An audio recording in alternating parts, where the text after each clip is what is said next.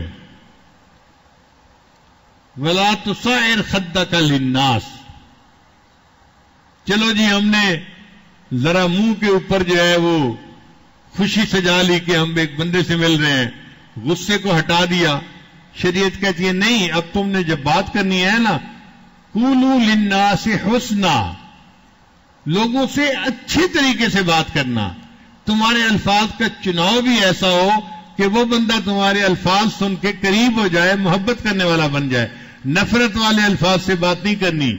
قُولُوا لِلنَّاسِ حُسْنًا, کافر بھی ہے تو بھی اس کے ساتھ اچھے طریقے سے سلام کرو. چہرے کا ایکسپریشن بھی اچھا ہو اور الفاظ بھی اچھے ہو. آپ بتائیں دوسرا بندہ قریب ہوگا یا دور ہوگا؟ تو شریعت ہمیں کتنی خوبصورت تعلیم دیتی ہے کہ انسان کا بھی احترام دل میں ہونا چاہیے.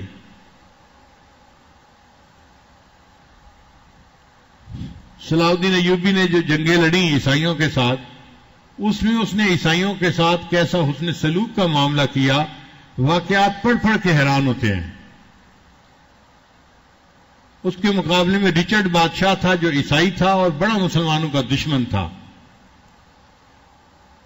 لڑائی کے دوران رچرڈ کا گھوڑا جو تھا اس کو زخم لگا اور گھوڑا مر گیا, اور اگلے دن رچرڈ جو تھا وہ پیدل لڑنے کے لیے آیا کیونکہ اس کے پاس اپنا گھوڑا نہیں تھا. تو صلاح الدین ایوبی کو پتہ چلا تو صلاح الدین ایوبی نے اپنا گھوڑا بھیجا. آپ بادشاہ ہیں اور دشمن کے لشکر کے امیر ہیں, پیدل جنگ لڑتے ہوئے اچھے نہیں لگتے, میں اپنا گھوڑا بھیج رہا ہوں, اب اس پہ سوار ہو کے ہمارے ساتھ جنگ لڑے. رچرڈ کا دل موہ لیا اس نے. اچھا یہ مسلمان ایسے ہوتے ہیں. پھر رچرڈ کو محسوس ہوا کہ میں ہار رہا ہوں. اس نے کہا کہ اچھا مجھے پیچھے سے کمک بلانی ہے. ان کا جناب 3 مہینے لگیں گے کمک آنے میں, تو 3 مہینے کے بعد فوج آئے گی. رچرڈ نے سوچا کہ میں کوئی بہانہ ایسا کروں کہ مجھے 3 مہینے کا وقفہ مل جائے. اس نے صلاح الدین کو پیغام بھیجا, میری بیٹی گھر میں جوان ہو چکی ہے, میں لڑائیوں میں مصروف ہوں, میرا دل چاہتا ہے کہ میں لڑائیوں کو تھوڑی دیر کے لیے روک کے بیٹی کا فرض ادا کر دوں, میں بیٹی کی شادی کرنا چاہتا ہوں, آپ پلیز جنگ بند کر دیں. صلاح الدین ایوبی نے پیغام بھیجا کہ بیٹیاں, سب کی بیٹیاں ایک جیسی ہوتی ہیں, تم اپنی بیٹی کی اگر شادی کر رہے ہو تم اس کی شادی کرو, میں بھی اس کی شادی میں شرکت کے لیے آؤں گا. صلاح الدین ایوبی دشمن نے اس کو پیغام بھیجا.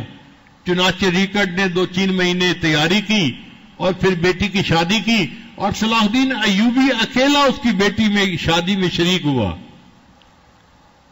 رچرڈ کا دل جو ہے اس نے موہ لیا. اس نے اپنی فوج کو کہہ دیا ہم ان لوگوں سے جنگ نہیں جیت سکتے. چنانچہ واپس لوٹ کے صلاح الدین ایوبی نے جو آخری حملہ کیا, اللہ نے پھر بیت المقدس کو فتح کروا دیا. تو یہ ایک عمل ہے جس کو کہتے ہیں احترام انسانیت, کہ انسان سے ہم بات کر رہے ہیں تو بات کا انداز اچھا ہونا چاہیے.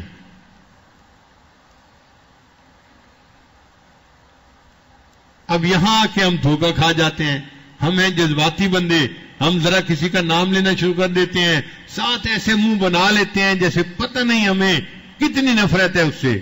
بھئی اس کا منہ بنانے کی کیا ضرورت ہے؟ Keep smiling even if you are inside boiling. اپنے چہرے پہ مسکراہٹ رکھو اگرچہ اندر سے تم ابل رہے ہو. اس کو ظاہر کرنے کی کیا ضرورت ہے؟ کفر کے ساتھ جو نفرت ہے وہ دل میں ہے, اس کو چہرے پہ لانے کی کیا ضرورت ہے؟ ہاں شریعت کہتی ہے جب بات کرو تو محبت پیار سے کرو, تو ہم محبت پیار سے کریں گے. اللہ کا حکم ہے اور نبی صلی اللہ علیہ وسلم کی ہمیں تعلیم ہے. تو اس آیت میں شریعت نے ہمیں احترام انسانیت کی تعلیم دی کہ تم سب ایک جیسے ہو, کسی کو کسی پر کوئی فضیلت نہیں.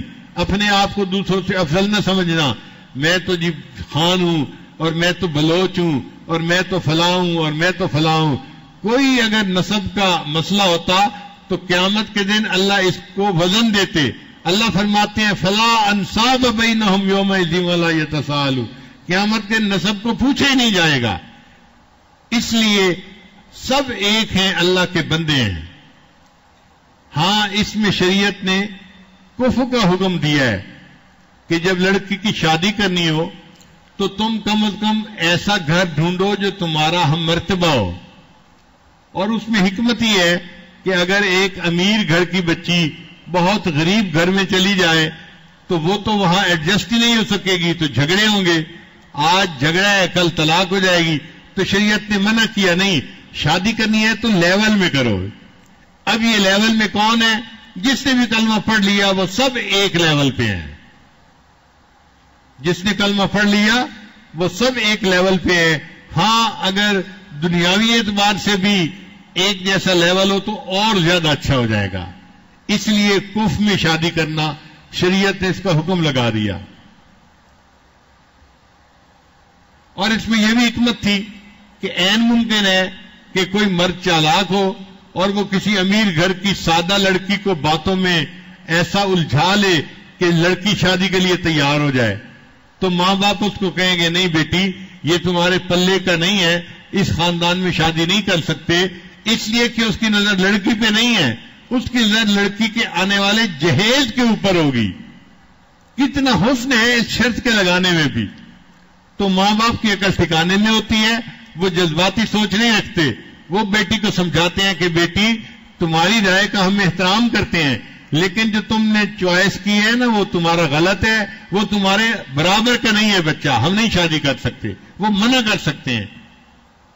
لیکن جس نے بھی کلمہ پڑھا وہ کفر میں شامل ہے. سب ایک جیسے ہیں، شادی ہو سکتی ہے. چاہے کشمیر بچی کی شادی کراچی والے سے ہو اور چاہے پنجابی لڑکے کی شادی کسی سوات والی لڑکی سے ہو. اس میں بھی حسن ہے شریعت کا. گورا کالا، عربی اجمی، زبان کا فرق کوئی فرق نہیں، رنگ کا فرق کوئی فرق نہیں، جگہ کا فرق کوئی فرق نہیں. اور اسی چیز کو نبی علیہ السلام نے حجۃ الوداع کے موقع پہ کھولا کہ لا فضل لعربی علی عجمی، کسی عربی کو اجمی کے اوپر فضیلت نہیں اور اجمی کو عربی کے اوپر فضیلت حاصل نہیں. اور نبی علیہ الصلوۃ والسلام نے تو یہ عصبیت کی جڑیں کاٹ کے رکھ دی. ابو ذر غفاری رضی اللہ تعالیٰ عنہ ایک صحابی تھے. ایک مرتبہ ان کے سامنے حضرت بلال رضی اللہ عنہ سے کوئی ایسی بات ہو گئی جو غلطی والی تھی. تو جب غلطی ہو گئی تو انہوں نے غصے میں کہہ دیا یا ابن السودا، اے کالی عورت کے بیٹے، اے حبشن کے بیٹے. اب یہ تانا ہے نا، اس کو عصبیت کا تانا دیا گیا. تو جب ابو ذر غفاری نے کہا نا یا ابن السودا، تو نبی علیہ السلام نے فرمایا ابو ذر غفاری تمہاری اس بات میں عصبیت کی بو آتی ہے، تم نے یہ کیسی بات کر دی؟ تو ابو ذر غفاری نے متنبہ ہوئے، ہاں مجھے تو یوں نہیں کہنا چاہیے تھا. پھر انہوں نے نبی علیہ السلام کے صحابیوں نے کا حق ادا کر دیا، وہی لیٹ گئے زمین کے اوپر. اور بلال نے کو کہا کہ بلال آؤ اور میرے رخسار کے اوپر جوتے سے اپنے پاؤں رکھ کے آگے گزر جاؤ. اگر میں نے کوئی ایسی بات کی ہے کہ تمہیں ہرٹ کیا، اب میں تمہارے پاؤں کے نیچے اپنے آپ کو پامال کر کے دکھاتا ہوں. تو پریکٹیکلی صحابہ کرام نے دکھا دیا، دیکھو یہ رنگ کی فضیلت کوئی فضیلت نہیں ہوتی.